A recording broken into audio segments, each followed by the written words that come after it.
Hello friends, welcome to my channel all in one English. So friends, आज मैं आपको बताऊंगा जो हमारी डेली लाइफ में सेंटेंस यूज़ होते हैं उनको हम कैसे बोल सकते हैं इंग्लिश में। तो फ्रेंड्स, हमारा आज का पहला सेंटेंस है, वो है आज हमारे स्कूल की छुट्टी है।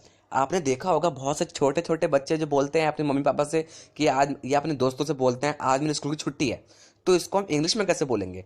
इससे हम इंग्लिश में बोलेंगे our school has a holiday today.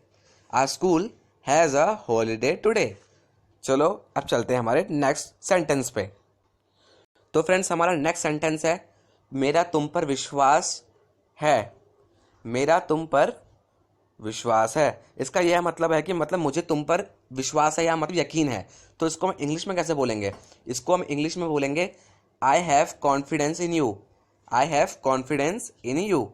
मुझे तुम पर विश्वास है या मेरा तुम पर विश्वास है। तो फ्रेंड्स, हम चलते हैं नेक्स्ट सेंटेंस पर। तो फ्रेंड्स, हमारा नेक्स्ट सेंटेंस है क्या तुम्हारे पास 10 रुपए के छुट्टे हैं। ये हम बहुत बार बोलते हैं अपनी लाइफ में किसी से भी, चाहे वो 5 का छुट्टा हो या फिर 100 के छुट्टे हो, हम बोलते हैं। तो इसको इंग्लिश में कैसे बोला जाए? इसको फ्रेंड्स हम इंग्लिश में बोलेंगे have you got change for a 10 rupees note. Have you got change for a 10 rupees note. और फ्रेंड्स, एक बात और, इसको हम दो तरीके से बोल सकते हैं इस सेंटेंस को। एक तरीके से हम बोल सकते हैं कि do you have change for a 10 rupees note. Do you have, क्या तुम्हारे पास है चेंज, खुले, फॉर अ 10 रुपीज नोट, मतलब कि 10 रुपए की छुट्टे क्या तुम्हारे पास हैं। ये दो तरीकों को आप में से जो भी आपको ईजी लग रहा है उसका इस्तेमाल फ्रेंड्स कर सकते हैं। सो हमारा नेक्स्ट वर्ड है, सेंटेंस है क्या किसी के पास घड़ी है। ये हम भी बोलते हैं, बहुत बार बोलते हैं हम। जैसे कि यहाँ पर घड़ी लिखा है, हम बोलते हैं यार क्या तुम्हारे पास पेन है। तो मतलब ऐसी जो सेंटेंस होते हैं, जैसे यहाँ पे वॉच लगा रखा है, does anyone have a watch, आप यहाँ बोल सकते हैं does anyone have a pen. मतलब कुछ भी आप बोल सकते हैं जो भी आपको सेंटेंस में बोलना है। तो इसका होगा क्या किसी के पास घड़ी है, does anyone have a watch. So हमारा फिफ्थ वर्ड है तुम्हारे पास क्या सबूत है। तुम्हारे पास सबूत है, इसका होगा तुम्हारे पास सबूत है। मतलब हम बोलते नहीं कभी कभार कि यार तेरे पास ये सबूत है कि तुम बोल सकते हो या तुम कुछ कर सकते हो। तो कैसे ये है तुम्हारे पास सबूत है, तो इसको हम इंग्लिश में कैसे बोलेंगे? What proof have you. या इसको बोलने का एक और तरीका है what proof do you have. तुम्हारे पास सबूत है, what proof do you have. तो चलो चलते हैं हमारे नेक्स्ट सेंटेंस पर। फ्रेंड्स, ये है जब तुम दिल्ली में थे तो तुम्हारे कितने दोस्त थे। तो इसको अगर हमको इंग्लिश में बोलना है तो हम कैसे बोलेंगे? हम बोलेंगे how many friends did you have when you were in Delhi. How many friends, कितने दोस्त थे, कितने दोस्त डिड यू हैव तुम्हारे पास थे व्हेन यू वर इन दिल्ली, जब तुम दिल्ली में थे। आई होप कि आपको क्लियर हो रहा होगा। तो फ्रेंड्स, हमारा नेक्स्ट सेंटेंस है क्या वहाँ अकेले जाने की तुम्हारी हिम्मत है। तो इसका कैसे बोलेंगे हम इंग्लिश में? Do you have the courage to go there alone. Do you have, क्या तुम्हारे पास है द करेज, साहस या फिर मतलब हिम्मत, टू गो देयर अलोन, अकेले जाने की। तो इस तरीके से ये बनेगा।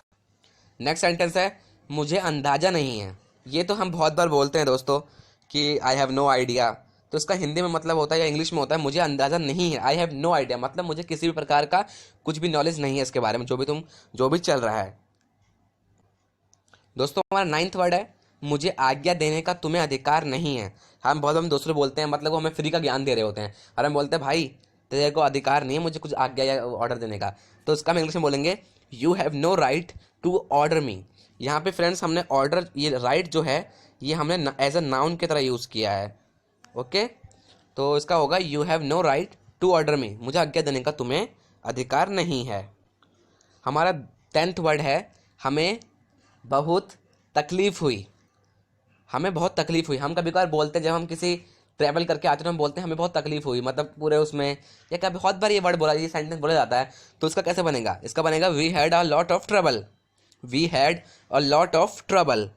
अब आप बोल सकते हैं कि we had a lot of trouble in travelling. अब बहुत जहाँ पे भी आपको कुछ भी कठिनाई हुई वहाँ पर सेंटेंस का इस्तेमाल कर सकते हैं।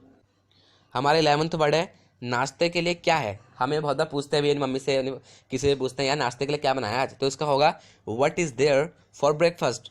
What is there for breakfast, guys जो ये ब्रेकफास्ट बहुत से लोग बोलते हैं, ये ब्रेकफास्ट नहीं होता, ये ब्रेकफास्ट होता है, breakfast. What is there for breakfast? Okay friends, so हमारा 12 वर्ड है। आज पतंग उड़ाने के लिए पर्याप्त यानी कि बहुत ही हवा नहीं है।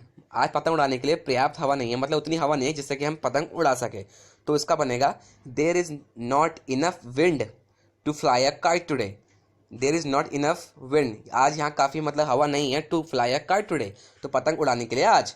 तो इस तरह से गाइस ये सेंटेंस बनेगा। आर 13 सेंटेंसेस, ज़रूर कुछ ना कुछ गलत फहमी हुई होगी। फ्रेंड्स यहाँ पे एक थोड़ा राइटिंग थोड़ा गलत हो गया, यहाँ गलत नहीं, यहाँ गलत होगा, गलत फहमी। ज़रूर कुछ ना कुछ गलत होगा यहाँ, ठीक है, यहाँ पे आप करेक्शन कर लेना, यहाँ गलत नहीं गलत होगा, गलत फहमी हुई होगी। तो इसका कैसे बनेगा? There must be some misunderstanding. There must be some misunderstanding, यहाँ जरूर कुछ ना कुछ गलत फहमी हुई होगी। हम ऐसा बोलते भी हैं बहुत बार, तो उसके लिए ऐसा सेंटेंस का इस्तेमाल हम करेंगे।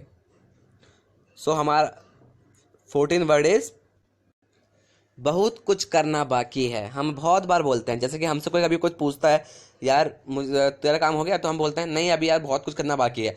तो इसका इंग्लिश में हम बोलेंगे there remains a lot to be done. There remains lot to be a done. Remain का मतलब होता है बचना या बाकी होना, हमारे पास कुछ बाकी होना।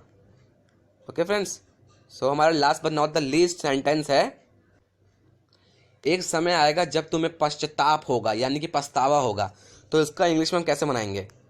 इसका गाइस हम इंग्लिश में बनाएंगे there will come a time, एक टाइम आएगा, व्हेन यू विल रिपेंट, जब तुम्हें पश्चाताप यानी कि हम बोल सकते हैं कि अब तुम्हें जब पछतावा होगा। ओके फ्रेंड्स, अगर वीडियो आपको पसंद आई हो तो अपने दोस्तों को भेजिए, जिनसे कि उनको भी थोड़ा ज्ञान मिल सके, उनको भेजिए। और इस चैनल को लाइक और सब्सक्राइब करना तो भूलना मत, और कर देना फ्रेंड्स। Thank you.